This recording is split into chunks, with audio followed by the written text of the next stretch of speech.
And he kept specifically saying, "Are you the one that just came back? Like, he's heard something about me. I don't even know what people are saying about me yet, but he's like, I gotta have you on my team. I want you." So, this guy, I've been around some toxic leadership, some bad leaderships, and some good ones, but primarily bad ones. And I'm looking at this guy. He's probably 5'6". He's got a little belly going on. He's got a little walk. Like, I don't think this guy's ever seen combat at all in his life, and I'm supposed to follow him into combat. And I'm thinking, why do you want me to protect you? Like, you want me to be your personal bodyguard or something? Oh, okay. So I'm like, you know,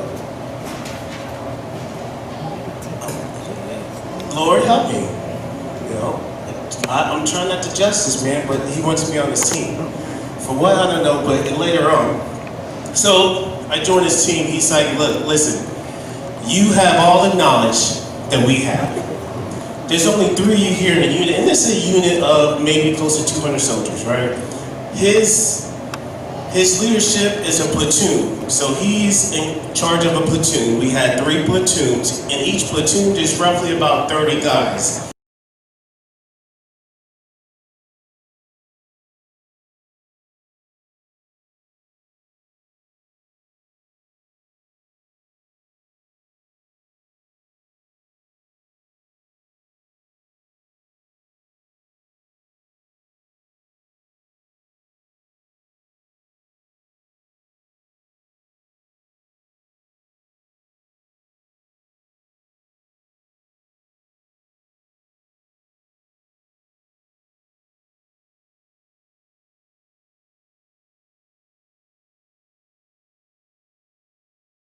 He was always one step ahead and always letting us know, hey, this is what's going on.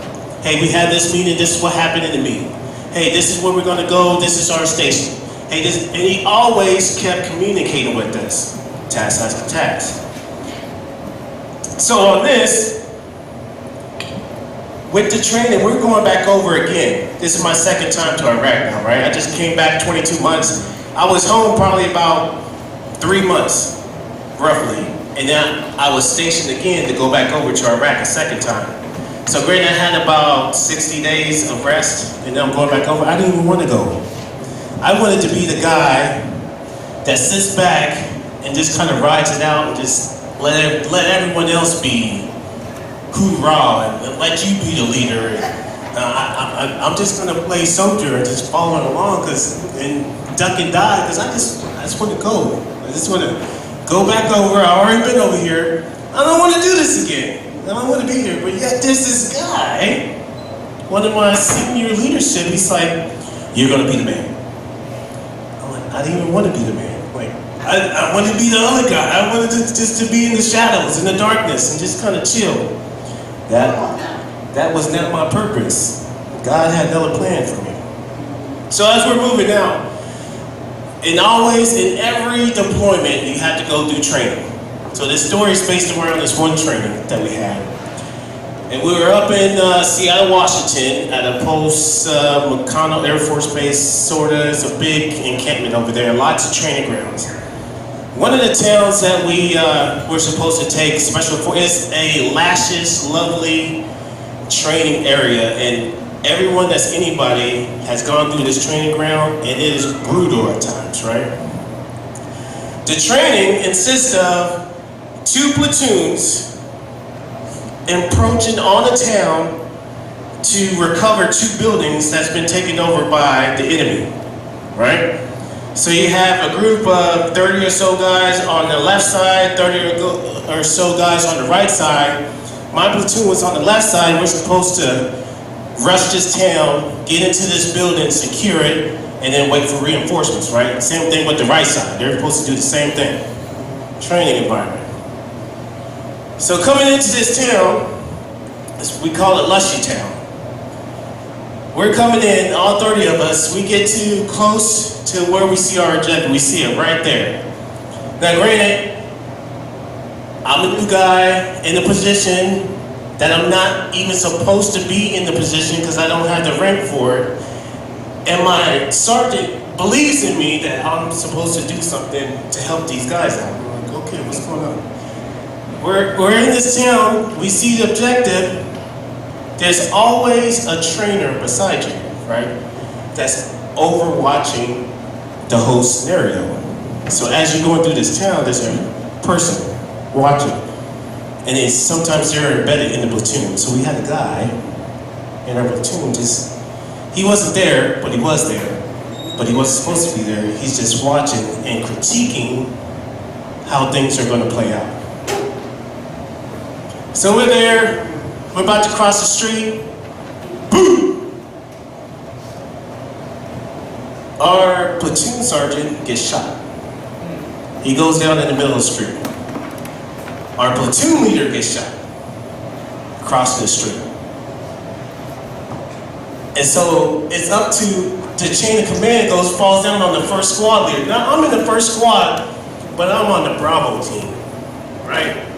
And I'm watching everything like, oh my gosh, this is not gonna go very well at all. Like, it's gonna go down today. Well, I'm on Bravo team, and I look at the Alpha team guy, I was like, are you gonna go? Because we just saw our leadership get shot in the street. So the first squad leader goes, come on, Alpha team, let's go across the street. Well, they ended up crossing the street. Pow! Squad leader dies too. So now it's just the Alpha team guy at the front door. He needs to get in the building because why? We still have two other squads behind us with me. And I'm like looking around this corner like, well, he made it to the door. Let's see if he's going to get inside this. So, Alpha team guy gets inside the door. I'm thinking to myself, well, what's next? I have two other squads back here. There's almost 20 of us still left that needs to cross the street. We still have an objective because our platoon sergeant has been briefing this whole time. Hey, this is what's going on every step of the way. Let's go. I'm like, Bravo team, we gotta go. We gotta cross the street. And they're looking at me like, are you crazy? Did you just see what happened? I'm like, yeah, let's go. We cross the street, and as we're walking over our leadership, and they can't do nothing, I hit Alpha team at the door. I'm like, why aren't you in the door? It's like, well, we was waiting for help. I was like, you need to get in. We still have 20 other guys. Boom, kick the door open. We get inside. There's doors in there. We do some shooting and whatnot, but I take a risk and cross the street to help my Alpha team, as well as help the boys behind me, because they need to get out of there, because obviously there's a sniper in there. So, we're inside this building, and we had a lieutenant lost from the people on the right side come over to our side. And as my second squad crosses the street and helps us on the first floor, I have a lieutenant, he's an officer, and he's walking around in there and he's frustrated, right? He doesn't have any communication. He doesn't have communication with his platoon, and he doesn't know what's going on with my platoon, but he knows there's this specialist that he's seen before that's somehow taking over this platoon. And I look at him, and the grader is right there beside me, and besides us, and then as he's walking around, I say, sir, stay away from the windows. Because there's windows, right? Windows all around the first floor. And I just came out from Iraq. I told you that, right? Windows were the number one thing that got you killed. Because if the enemy can see you, they're going to shoot you. And they have scopes. And the number one way to get killed in Iraq was to be seen in the window. And it just dawned on me automatically. I was like, sir, stay away from the windows. Please, stay away from the windows. So, we get our team in there. My second one is work as a team because you will need help. Hebrews 12:11. No discipline seems pleasant at the time, but painful. Later on, however, it produces a harvest of righteousness and peace for those who have been trained by it. Now, as soldiers, we are trained day in, day out. That's all we do is train. Kicking indoors, how to shoot, how to maneuver, even how to lead. Unbeknownst to me, my training had kicked in automatically and I didn't realize it. Everything I've learned, my experiences, was just flowing out of me. And while other people around me that were in leadership positions, they had the rank, they still looked up to me for guidance and leadership.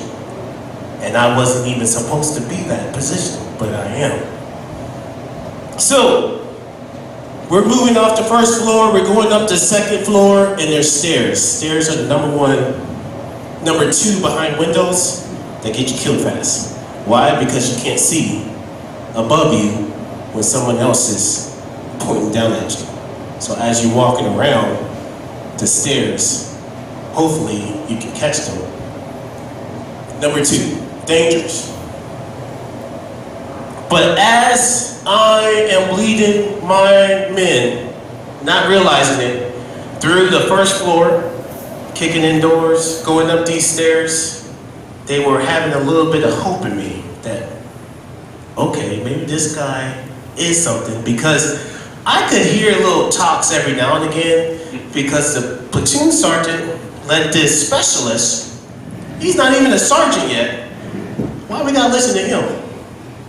Why we gotta do what he says?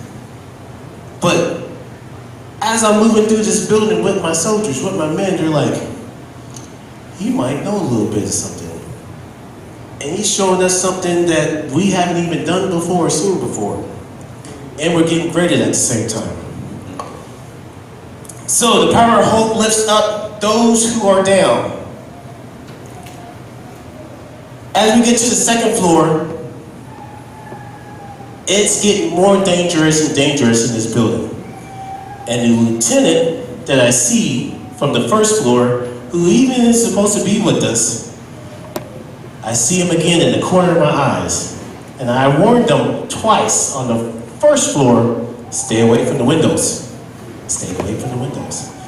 We get up to the second floor, and at the corner of my eye, I see him, and I see, this is unbelievable. I see him, and I see the grader, because he's about to say something in his microphone like, hey, if this lieutenant crossed the window, go ahead and shoot him, because it's gonna bring the whole platoon down. We shoot this guy. At the corner of my eye, I see both of those things happening. And before it could even happen, I grab this lieutenant, and I swing him with all my might. Boom! Right up against the wall. I said, sir, in a pleasant tone, stay away from the windows. And he nods. Oh yeah, I'm sorry. Oh, yeah, I'm sorry. And when I slammed this lieutenant, now he's a high-ranking officer. You're not even, as a private, as a specialist, you're not supposed to put your hands on leadership. Right. But we're in combat. We're in a dire, dangerous situation. I had to do something to make him learn, hey, dummy, stay away from the windows. I just told you twice downstairs. The air left him as he's shaking his head. He's like, oh yeah, I remember, I'm sorry. And let me tell you, from my soldiers to the person that was grading us, the shock and awe on their eyes was unbelievable. There's like, did this guy just really throw another man up against the wall? I did that. But it gave people hope. That holy cow, this guy means business.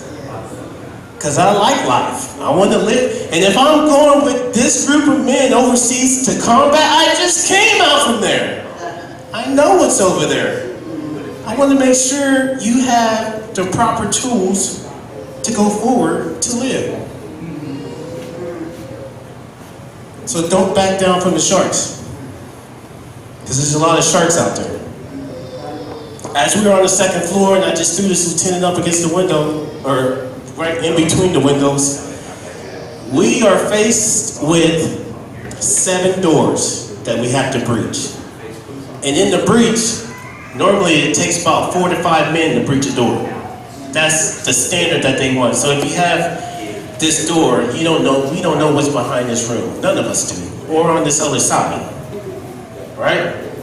We want at least 4 to 5 men on the door, so when they go in that room, however big or small it is, they can handle it. I was faced with 7 doors in one room as we opened the staircase, and I'm just like, and everyone's like, I don't know if we're going to make it past this floor. It's pretty difficult because we don't have the guys for it.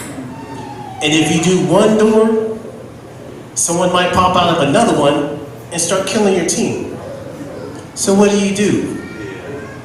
Well, what I didn't know I had in me was just, when I saw the 7 doors, I was like, hey, I need 2 men per door. This is dangerous, I took a risk. I need 2 men per door on my command, breach, meaning kick the door. And all of them looked at me like, you must be out of your mind. You just want 2 of us to call? I said, yeah. 2 men per door stack. And almost instinctively, they stacked. On my command. And they yell out the command. On command, breach, breach, boom. And it was the most beautiful sight I've ever seen. 7 doors being kicked in at the same time, gunshots blazing in different areas, and as the sound dissipates, I yell status, and I hear 7 greens. Team 1 up, Team 2 up, Team 3 up, Team 4, Team 5, Team 6, Team 7, we're good. And it amazes everybody. I'm like, we're almost done, because there's only 3 floors. Never give up. As each challenge and each floor that we rose kept getting harder and harder, because you had another set of stairs. Because there ain't no elevators in a training scenario. You taking the stairs. 3rd floor. Never give up. Galatians 6:9. Let us not become weary in doing good, for at the proper time we will reap a harvest if we do not give up. My team didn't give up. We lost our leadership, but we didn't lose anyone since then, since that prior leadership. Be your best when times are the toughest and in the toughest moments. Isaiah 41:10. Fear thou not, for I am with thee. Be not dismayed, for I am thy God. I will strengthen thee, I will help thee, ye, and I will uphold thee with the right hand of my righteousness. As we continue and we clear this building, I did not make it out. I got shot before I got to the roof. Planned, but at the same time, I didn't make it out the building. And I was the last one to fall because I was leadership. You will fail in times, but don't be afraid. Life is not always fair. You have to move forward. At the end of this training, they brought everyone together, right? The platoon on the left and the platoon on the right. And they sit us all down and they talked to us about the scenarios and what was supposed to happen, what did happen, so on and so forth. So the platoon on the right didn't make it whatsoever. They were destroyed mostly because they couldn't even cross the street. They were too afraid to cross the street. And whoever tried to step up didn't have the knowledge or the mindset of what to do next on their mission on the right side. And from what the instructor was telling us, the right side was the easier side. My group was on the left side. The instructor tells us, hey, do you know no one has ever passed this test but this group on the left side? I want everyone that was in that group stand up. We all stand up. And he set us back down. He says, I want to see the sergeant that led this group on the left side, I want you to stand up because you need to be applauded. I sat down. I never stood up. Like, come on, what's the sergeant that led this group? The other soldier said, sir, it wasn't a sergeant. He goes, what? Who was the young man that led this group on the left side? He's like, he's a specialist. He's a private. He's like, he just got promoted from private to specialist. He said, a specialist ran this group? He's like, stand up, specialist. I stand up. I was like, who's your leadership? I said, that man over there, this little white man, stood up, all kind of. I was like, he's like, sir, is this your soldier? I said, yeah. He's like, what have you been telling your soldier? It's like, I tell him everything that I get in meetings, and I'm always communicating with my team, and he's like, this is how you're going to be successful. And he's right. Because everyone underneath of his command knew what to do. And I had in me, and I didn't know it, I had in me something that led this group to success. Even though I didn't make it, he said, you are something to be applauded for. Because this test was meant to fail. You're supposed to see failure. You're supposed to be so bad that you rethink how you're supposed to do and learn about the proper technique, which is communication, but your leadership believes something in you. And I've never seen this before, ever in the military, that a specialist leads a whole platoon to successful rate. Even though we shot you at the end, we wanted to do that because we wanted to see if the next guy, but you were just so good, we wanted to see if the next guy would step up too. And he did, and we successfully completed that task, but you will fail. James 1:12. Blessed is the man that endureth temptation, for when he is tried, he shall receive the crown of life, which the Lord hath promised to them that love him. Even though we had hard times to do this, we succeeded, we overcome. If you can do the little things right, you'll be able to do the big things better. So because my leadership did the little things and communicating and giving us daily tasks on how to properly breach doors and how to assume ranks in command, we were able to do the big things and taking out this task even better. So as I branch off on this, Psalms 37:24 says, though he may stumble, he will not fall, for the Lord upholds him with his hand.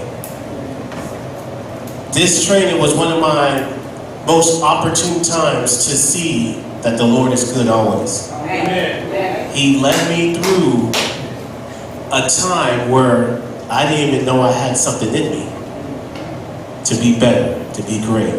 You know, the pastor last Sunday spoke about the man that barely made it through. I barely made it through Iraq the first time, and here I am in the second fight, leading men I've never met before, but yet they look up to me.